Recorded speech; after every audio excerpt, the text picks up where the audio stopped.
Hello friends, welcome to Lincy's link. ഇന്ന് ലിൻസീസ് ലിങ്കിൽ നമ്മൾ കാണാൻ പോകുന്ന ഒരു ഇറച്ചി ചോറിൻ്റെ റെസിപ്പിയാണ്. അതായത് വളരെ ടേസ്റ്റിയും നല്ല യമ്മി ആയിട്ടുള്ളൊരു ഇറച്ചി ചോറിൻ്റെ റെസിപ്പിയാണ്. പിന്നെ നമ്മൾ ഇറച്ചി ചോറ് എപ്പോൾ ഉണ്ടാക്കിയാലും നമ്മൾ പോത്തിറച്ചി കൊണ്ട് തന്നെ ഉണ്ടാക്കണം. ഓക്കെ, റെസിപ്പിയിലേക്ക് പോകുന്നതിന് മുമ്പ് നമ്മൾ ലിൻസീസ് ലിങ്ക് ആരെങ്കിലും സബ്സ്ക്രൈബ് ചെയ്യാത്തവരുണ്ടെങ്കിൽ പ്ലീസ് നിങ്ങൾ സബ്സ്ക്രൈബ് ചെയ്യുക. അതുപോലെ തന്നെ റെസിപ്പി ഇഷ്ടമായ ലൈക്ക് ചെയ്യുക. അതുപോലെ ഫ്രണ്ട്സിനൊക്കെ ഷെയർ ചെയ്ത് കൊടുക്കുക. സബ്സ്ക്രൈബ് ചെയ്യുന്നതിനോടൊപ്പം തന്നെ അതിൻ്റെ അടുത്തൊരു ബെൽ ബട്ടൺ ഉണ്ട്. അതിൻ്റെ അകത്ത് ഓൾ എന്ന ഓപ്ഷൻ പ്രസ് ചെയ്യുക. അന്നേരം ഞാൻ അപ്ഡേറ്റ് ചെയ്യുന്ന എല്ലാ വീഡിയോസും നിങ്ങൾക്ക് കാണാൻ പറ്റും.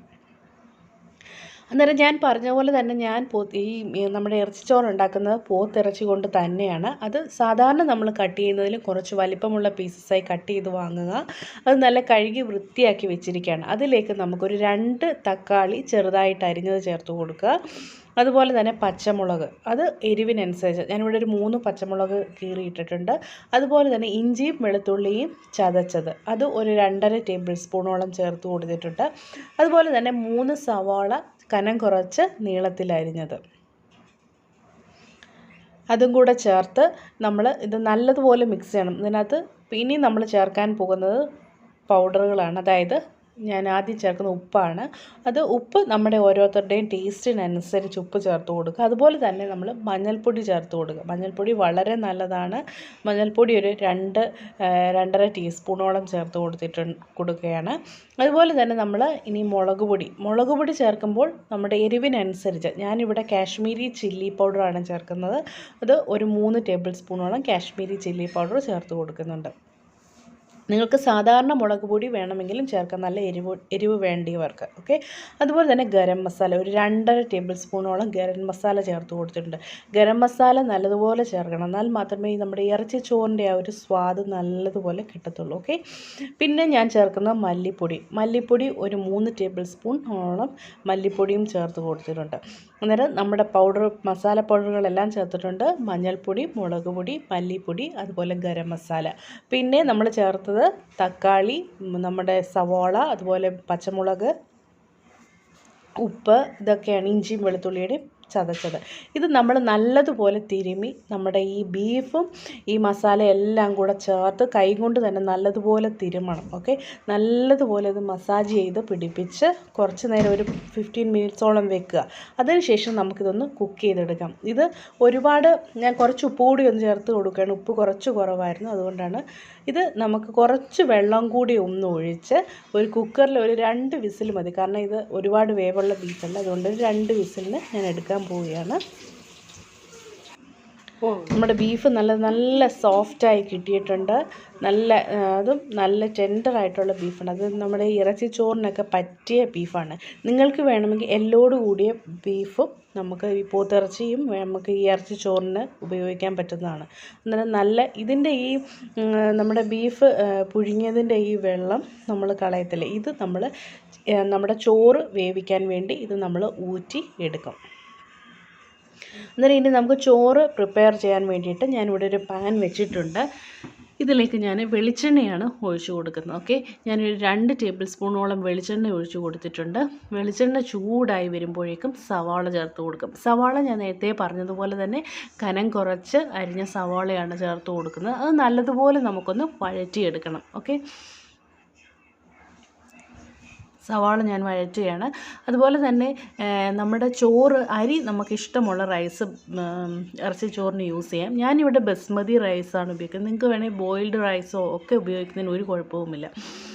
അതുപോലെ തന്നെ ഇതിനകത്ത് സ്പൈസസ് ഞാൻ ചേർത്ത് കൊടുക്കും. കുറച്ച് നമ്മുടെ കറുവപ്പട്ടയെ 3-4 ഏലയ്ക്ക, അതുപോലെ തന്നെ ഗ്രാമ്പു, ഒരു 2 ടീസ്പൂണോളം അല്ലെങ്കിൽ ടേബിൾ സ്പൂണോളം പെരിഞ്ജീരകം എത്ര ചേർക്കുന്നത് നല്ലൊരു ഫ്ലേവറാണ് നമ്മുടെ ഇറച്ചി ചോറിന് കിട്ടുന്നത്.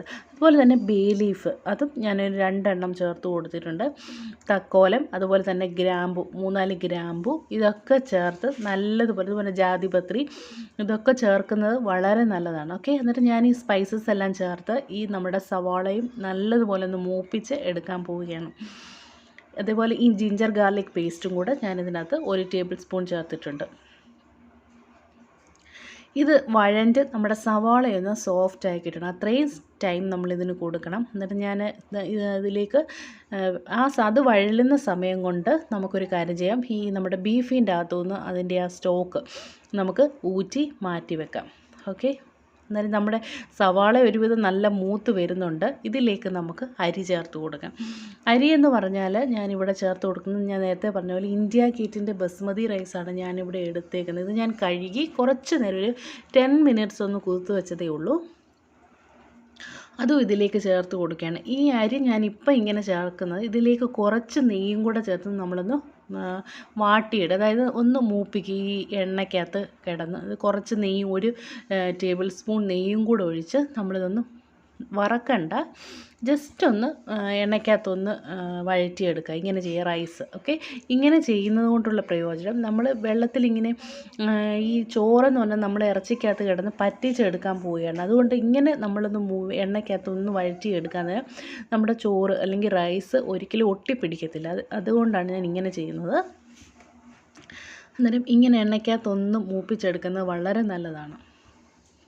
ഓക്കെ, ഇനിയും ഇങ്ങനെ ചെയ്തതിന് ശേഷം ഇതിലേക്ക് നമ്മൾ നേരത്തെ തന്നെ ഞാൻ പറഞ്ഞില്ലേ, നമ്മൾ ഊറ്റി വെച്ചേക്കുന്ന ബീഫിൻ്റെ ആ സ്റ്റോക്ക്, അതായത് നമ്മൾ ബീഫ് വേവിച്ചപ്പോൾ കിട്ടിയ ആ ജ്യൂസും അത് ഇതിലേക്ക് ഞാൻ ഒഴിച്ചു കൊടുക്കാൻ പോവുകയാണ്.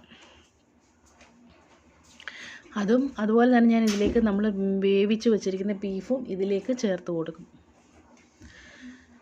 എപ്പോഴും നമ്മൾ ഇതിൻ്റെ ഇറച്ചി ചോറിന് റൈസിൻ്റെ വെള്ളം നമ്മൾ ചേർക്കാൻ നേരം നമ്മൾ ശ്രദ്ധിക്കേണ്ട കാര്യം, ഇപ്പോൾ 2 കപ്സ് റൈസാണ് എടുക്കുന്നതെങ്കിൽ എല്ലാവരും പറയും ഡബിൾ ക്വാണ്ടിറ്റി വാട്ടർ എടുക്കണമെന്ന്.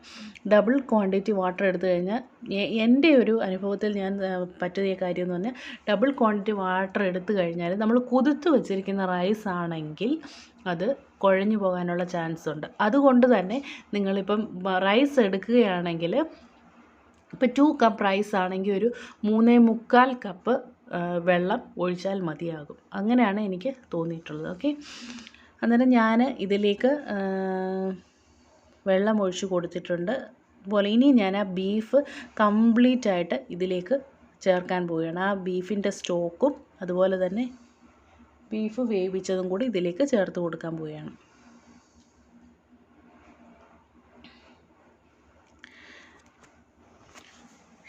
ഇത് നല്ലതുപോലെ ഈ റൈസ്, അതായത് ബീഫിൻ്റെ കൂടെ കിടന്ന്, ബീഫ് കംപ്ലീറ്റ് ആയിട്ട് മീൻസ് 100% കുക്കായിട്ടില്ല, ഏകദേശം ഒരു 85% കുക്കായിട്ടുള്ളൂ. അതുകൊണ്ട് തന്നെ റൈസിൻ്റെ കൂടെ കിടന്ന് കുറച്ചുകൂടി ഒന്ന് വേവും. എന്നാലും ഒരു കംപ്ലീറ്റ് ആയിട്ട് നല്ല സൂപ്പറായിട്ട് വെന്ത് കിട്ടും. ആ സമയത്ത് നമ്മുടെ ബീഫും അത് ചോറും എല്ലാം കൂടെ നല്ലതുപോലെ മിക്സായി നല്ലതായിട്ട് കിട്ടും. ഓക്കെ, ഇതിനി നല്ലതുപോലെ ഒന്ന് മിക്സ് ചെയ്തതിന് ശേഷം നമുക്കിത് അടച്ചു വെച്ച് കുക്ക് ചെയ്യാം. ഓക്കെ, ഈ സമയത്ത് വേണമെങ്കിൽ നിങ്ങൾക്ക് ഈ മസാലയുടെ ടേസ്റ്റും അത് എരിവും അതുപോലെ തന്നെ ഉപ്പും ഒക്കെ നോക്കാം. ഇത് കംപ്ലീറ്റ് വെന്ത് കഴിഞ്ഞ് നമുക്ക് നോക്കാം, ഉപ്പൊക്കെ നോക്കണം. അതുപോലെ തന്നെ ഇതിലേക്ക് നമുക്ക് ഈ സ്റ്റേജിൽ കുറച്ച് തൈര് ചേർത്ത് കൊടുക്കാം.